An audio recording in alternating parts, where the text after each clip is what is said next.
تبارك الذي جعل في السماء بروجا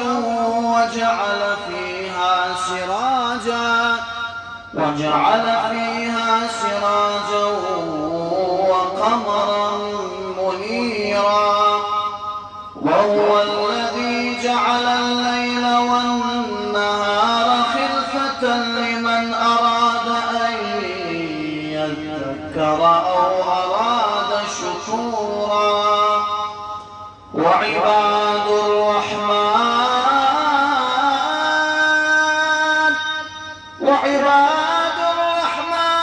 الذين يمشون على الأرض هونا وإذا خاطبهم الجاهلون قالوا سلاما والذين يبيتون لربهم سجدا وقياما والذين يقولون ربنا اصرف عنا عذاب جهنم